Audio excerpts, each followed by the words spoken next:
Welcome to the CISSP Cyber Training Podcast, where we provide you the training and tools you need to pass the CISSP exam the first time. Hi, my name is Sean Gerber, and I'm your host for this action-packed, informative podcast. Join me each week as I provide the information you need to pass the CISSP exam and grow your cybersecurity knowledge. All right, let's get started. Good morning, everybody. It's Sean Gerber with CISSP Cyber Training, and hope you all are having a beautifully blessed day today. Today is CISSP Question Thursday, and we are going to be getting into the CISSP questions related to Domain 5. But before we do, we obviously have this small little thing we're going to talk about, just a couple little areas of within the IP or IT space that may be affecting you. And as you are listening to this, you're probably, like we talk about numerous times on this podcast, you are probably a cybersecurity professional or related to that field in some way or another. And this article came out of the bleeping computer. And this is where it comes down to some Korean experts arrest individuals selling intimate videos from hacked IP cameras. So, as we all know, there's IP cameras everywhere. They are all over the place, and if they're not on your phone, they are based in these actually the normal cameras that you can buy. If you can buy them from Wise, you can buy them from Lorex, you can buy them from all kinds of places that these IP cameras will be available to you. And I have them as well within my businesses that we have. We have a couple different businesses that are with coffee and with Kona Ice. And so I have at our warehouse, we have cameras that are located. These are IP-based cameras, and they work like a champ. They are awesome. They actually work very, very well. But the question comes into is these cameras can be used so well that other people can gain access to them. And we've talked about this, and we deal with physical security a lot. If you have IP-based, especially Wi-Fi-based cameras, you need to make sure that you have enabled the proper protections on those cameras to ensure that they are not being utilized by somebody else. And this comes into the nanny cams that has come out. I think it was probably a couple years ago. There was an article that actually came up around nanny cams, and those are the cameras that are put in kids' bedrooms to watch the kids in the event something were to happen. Well, the nanny cam situation, those cameras were used again for inappropriate content. And again, they were looking for anything they could find, and then they would post it on websites that were inappropriate for folks. And so this is a situation that came up with Korea, and a same kind of concept as the nanny cam. The Korean National Police, they basically arrested some suspects who allegedly hacked over 120,000 IP cameras across South Korea. This would include cameras in homes, commercial facilities, and numerous other areas. And they basically took the stolen footage and sent it to adult sites overseas. So your private things that are occurring, if you have a camera in those areas, were being watched and monitored. And again, there's probably all kinds of stuff that was really not appropriate or really was no big deal, but they did obviously find some things that were something they were interested in. So they took this information. So there was basically an individual took about 63,000 cameras and sold 545 videos of about $35 million, or actually it's Korean dollars, which was around $23,000. And so I'm sorry, but you went through 63,000 cameras to find 545 videos. That's a lot of just sitting at home and just scanning through stuff, trying to find something to make $23,000. I wonder how long that took them. They probably could, if they would be working and using their powers for good and not evil, they probably would make more money. But again, that's what people do. There was an office worker who took about 70,000 cameras, and he sold 648 videos worth around $12,000. So as you can see, there's situations that came up, and it's about percentage-wise, honestly. You look at it from a perspective. It was 63,545, 70,648. So you've got to look through a lot of cameras to find anything of any value. And so there's just these office workers were bored, and they decided, hey, we'll try this out. We'll see if we can get some extra cash out of this. And so they decided to go and do these things. So the challenge with this is, one, it's just morally incorrect. It's wrong. It's not something that you should be doing. But two, the other aspect is that what you're seeing is going to cause a lot of grief and issues. One, for the people that are now have to deal with the trauma of people eyeballing them using their cameras. And two is, well, there's actually three. And then you have children that are potentially being seen in ways that are inappropriate. So that's really bad. And then you run down the risk of now, because you did this, you're going to go to prison for a really long time and be breaking big rocks into little rocks.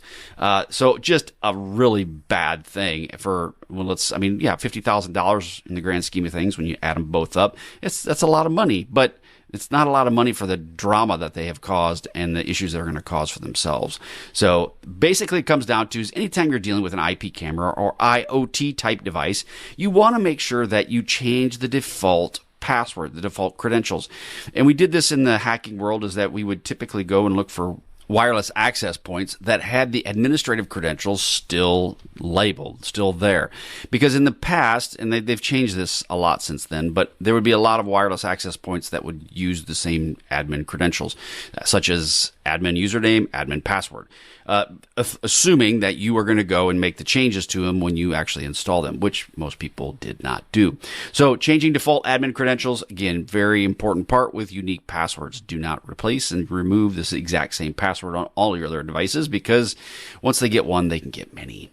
Disable remote access when it is not necessary. Obviously, remote access is very nice. I use it with my facilities, and it does give me access into what's actually occurring at them. That being said, it's also one of those things that if you don't change the password and put some level of credential management on them, you could have yourself a lot of issues in the future. So again, disable remote access when not necessary, and then obviously keep your camera firmware up to date. This is something that I'd say a lot of people don't do as well, because they just set them and forget them, these IP address or IP cameras. So those are really simple things that you can put in place that will protect you and your family. And depending upon where you have cameras within your home, you may want to consider maybe not having cameras in those locations. Again, it just depends. And you may be interested, maybe not. That's hard to say. All I can say is if someone's interested in watching me nay, that sucks. You're not going to be a happy person, because it's just not pretty. It's just not good at all. So again, that is the IP based security cameras. These are basically comes out of the Korea arrest suspects with intimate videos from hacked IP off of bleeping computer. Okay, before we get started on what we're going to talk about today, one quick shameless plug. Head on over to CISSP Cyber Training and get some great stuff. So I've got various products that are out there and available to you at CISSP Cyber Training. If you're listening to this podcast, you are actually interested in getting your CISSP. Well, guess what? What a better place to go than to CISSP Cyber Training to get that kind of stuff. So I've got a bunch of free things that are out there for you that can help you get started into this program. However, if you really truly want to get this thing knocked out in a quick manner and have your best chance of passing the exam, you want to really look at my paid products. I have various paid products out there. They are not expensive. And let's put this in perspective. If you're trying to get your CISSP and you're going to spend all this opportunity cost studying for it, and you're going to go spend a bunch of money on a test, you probably want to invest a little money to ensure that you have a really good chance at passing the test. Don't go cheap on this. I mean it. I've done it, and you will regret it. And bottom line is, if you're trying to better yourself, you really need the content to help you do that. But head on over to CISSP Cyber Training. All of that information is available to you. I've got questions. I've got training videos. You name it, it's there and available to you. However, if you just want the free stuff, get that too, because you know what? That can help you at least get you started and moving in the right direction until you figure out what you really, truly need. All right, let's get into what we're going to talk about today. Okay, so today is going to be Domain 6 deep dive questions. I'm going to be focused on questions related to Domain 6, and we want to get a little bit deeper into these questions and what some things you may want to consider when reading them potentially for the CISSP exam. Now, again, we've made this comment multiple times, and the disclaimer comes out. This content most likely, it's possible, it's truly possible, it most likely will not be on the CISSP exam, but it's going to give you good understanding and direction of how to answer the questions when you go to take the exam. So let's roll into question number 1. An organization is preparing for its first ISO 27001 cert. Senior leadership wants to ensure that security controls are operating effectively and that the internal processes conform to the standards requirements before bringing it into an external certification body.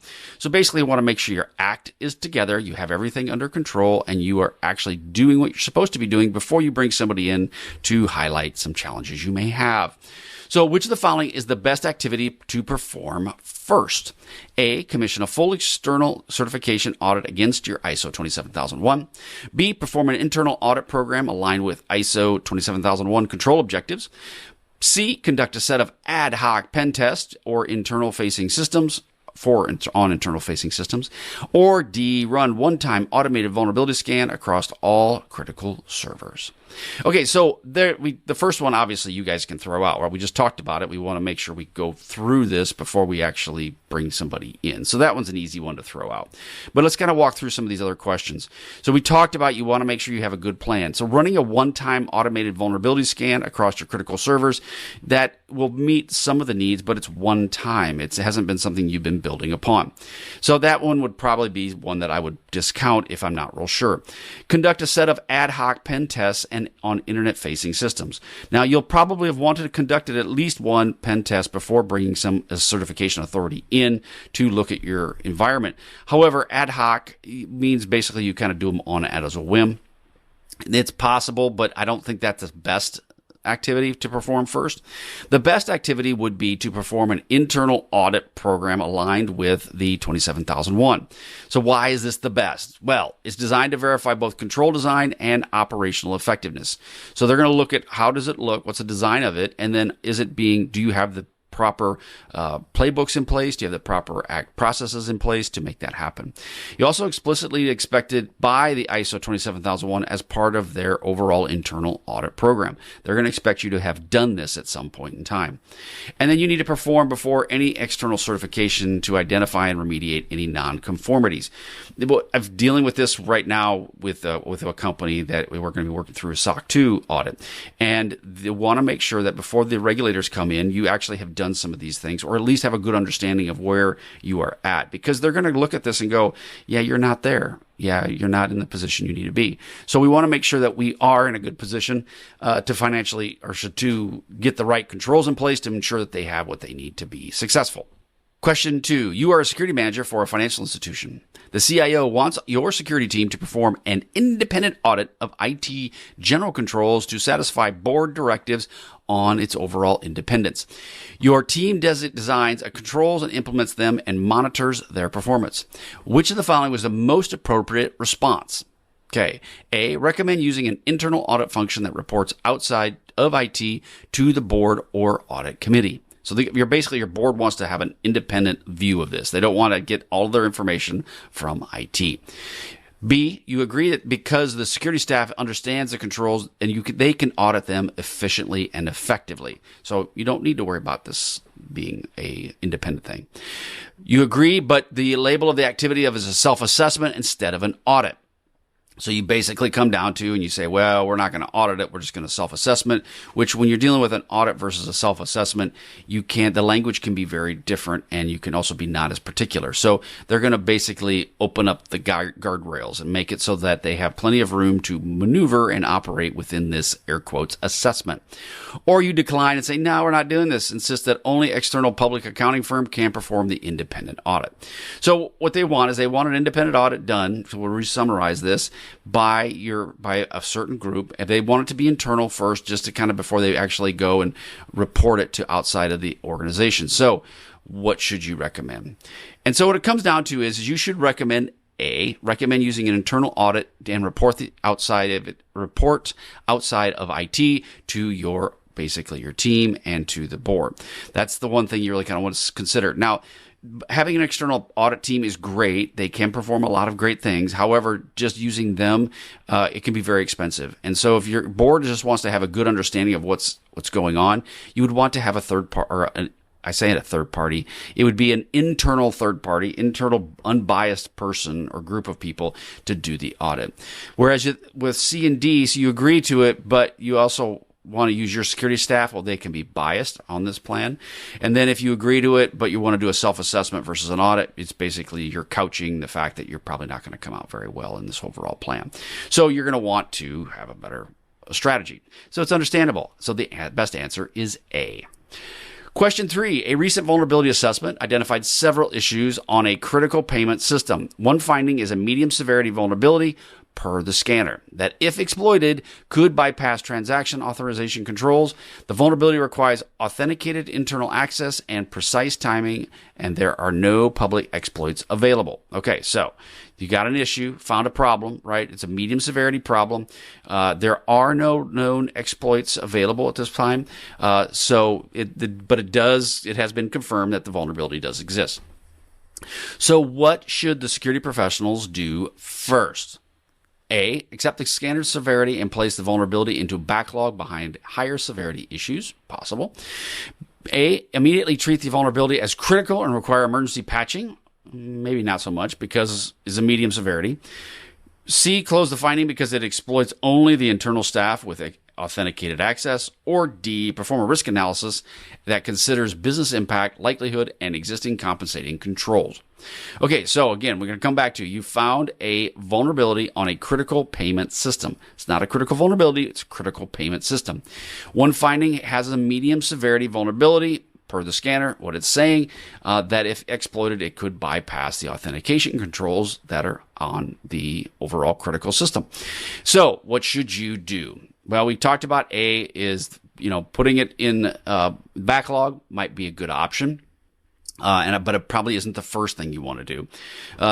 Immediately treat the vulnerability as a critical and require emergency patching. Probably not the best choice, especially since it is only a medium severity vulnerability, potentially. C, close the finding because it's exploitable only to internal staff. Yeah, no, probably not, because you don't want to close the finding at all. You want to make sure you track that. So the correct answer would be D, perform a risk analysis that considers business impact, likelihood, and existing compensating controls. Again, understanding the overall risk, evaluating it, and then determining whether it's going to actually be a factor for your organization. These are important things that you should do. You may have separation of duties in place. You may have other aspects that really mitigate the risk, and you may want to close this situation. However, you really don't want to go down that path and say, well, it's just because it's exploitable to internal, we're not going to worry about it. You're going to want to have a whole process on how you are remediating this situation. Question 4. Global SaaS provider must comply with regulatory expectations that its security controls be monitored and evaluated on an ongoing basis. The provider already performs annual external SOC 2 audits. Okay, so a global SaaS provider must comply with regulatory expectations, and they already do external SOC 2 audits. Which of the following best satisfies the expectation of ongoing evaluation while optimizing cost and coverage? It's an important part, optimization of cost and coverage. A, increase the external SOC audit twice per year. Or that's A, yeah. B, implement a risk-based internal assessment program combining both self-assessments, targeted internal audits, and continuous monitoring. C, perform a full-scope internal audit and security controls once a year in addition to the SOC 2. Or D, rely on real-time security monitoring tools as they continuously monitor security events. Okay, so each of these are available, or each of these are good choices. They're not terrible choices. But when it comes back to the ongoing evaluation while optimizing cost and coverage, some of these are more expensive than others. So A, let's go and increase our SOC 2 audit to twice a year. Okay, that's not bad, right? It'll help you increase this, that you have a better visibility on what's going on. However, a SOC 2 audit is not inexpensive. They are rather expensive. So by doing this, you are now going to be in a situation where you're just increasing your cost. Are you actually making it any better? Maybe, maybe not. Let's go to C, perform a full scope internal audit on all security controls once a year in addition to the SOC. That's not a bad thing, but now you got to tie up an internal audit team. The one problem with an internal audit team, they may not have all the security knowledge, so they'll be pulling people from your organization. So maybe it isn't the most cost effective, or the coverage may not be as valuable. C, or I should say D, rely on real-time security monitoring tools as they are continuously monitoring security events. You should have this in place anyway if you're dealing with SOC 2. That's probably not your best choice. I would say it's probably the least desirable choice of all the four. Then the correct answer would be B, implement a risk-based internal assessment program combining both security assessments, targeted internal audits, and continuous monitoring. All of the three are in place. And yes, so now you're looking at everything. And so you're not just looking at one or two, or you're just looking at every 6 months. You now are looking at on a continuous and optimized basis. So again, this will definitely balances out regulatory expectations, operational practicality, I can't see big words, and then cost controls versus assurance. So all of those pieces, the answer would be B. All right, question 5, the last question for this podcast. Your company is moving a critical application to a public cloud provider using a PaaS model. Okay, so it's platform as a service, if you have any questions about that. The provider does not allow customer penetration tests against the shared platform. That does happen. But the publisher's independent third-party reports, SOC 2 Type 2, which is the most aggressive, and also ISO 27001, and penetration test summaries are available to you under an NDA. So what is the best approach to obtaining assurances that the provider's controls are effective? So again, they won't allow you to hit it because it's a platform as a service model, but they do SOC 2 Type 2, they do ISO 27001, and they do pen tests. And this is all available to you. The reports are under an NDA. A, reject the provider because penetration tests cannot be performed by your internal red team. B, rely solely on the provider's marketing documentation for security white papers. C, review the map of the independent assurance reports to your organization's control requirements and risk appetite. Or D, demand full access to raw penetration tests, artifacts, and exploit chains from the provider's red team. Okay, so how draconian do you want to be? So the key question on this is that you need to understand, and I've run into this multiple times as a CISO and in different other aspects, you're going to want to know it's all about the risk, right? It's all about the risk. There's actually it's all about the something, the song, but it's all about the risk, right? Well, if it's all about the risk, the key thing around this then is you want to focus on what have they done, and if they are actually truly have certifications, SOC 2 Type 2 and ISO 27001, as well as the pen test. If they've done this, then that would really be a good thing. So A, let's talk about that. Rejecting the provider because pen tests cannot be performed by your internal red team. That is no. You can't necessarily say that. Now, I say that if you have multi-gazillion dollars in IP-based information with these people, then you may want to talk to them and say, well, I can't do it against your platform, so maybe I'm willing to stand up my own platform that you guys manage. Those are options, right? Now, they totally have legit concerns about having you do it against their stuff, but then maybe you need to look at other options architecturally.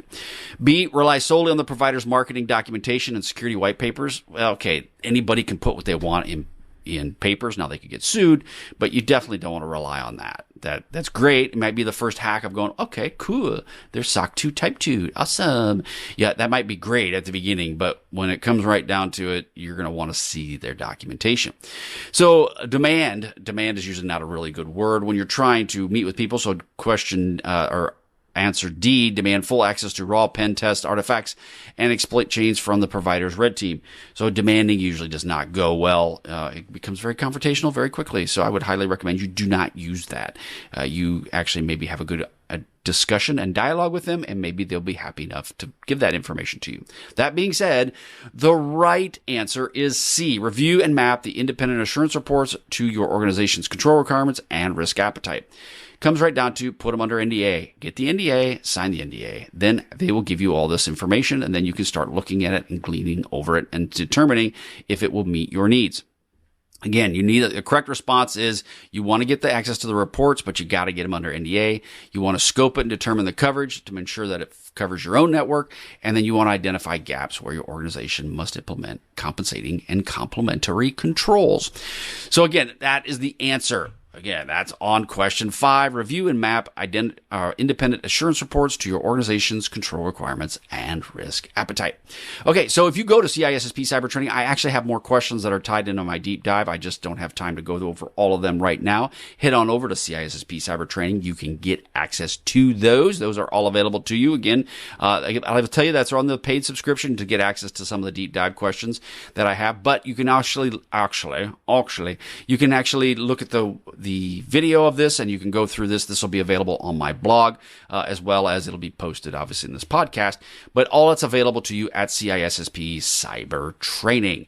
All right. Thank you so much for joining me today again. I appreciate it. I want you to tell you that I hope you all are doing well. And I get more people pinging me all the time saying, passed, I passed. It's like the ding on your phone, Okay, ding, passed, ding, passed. It's been awesome. I'm so excited that people are passing using the CISSP Cyber Training content because they're very, very happy with it. So that's the ultimate goal. Get you done, get you passed, get you moving on. All right, have a great day, and we will catch you all on the flip side. See ya. Thanks so much for joining me today on my podcast. If you like what you heard, please leave a review on iTunes, as I would greatly appreciate your feedback. Also, check out my videos that are on YouTube, and just head to my channel at CISSP Cyber Training, and you will find a plethora or a cornucopia of content to help you pass the CISSP exam the first time. Lastly, head to CISSP Cyber Training and sign up for 360 free CISSP questions to help you in your CISSP journey. Thanks again for listening.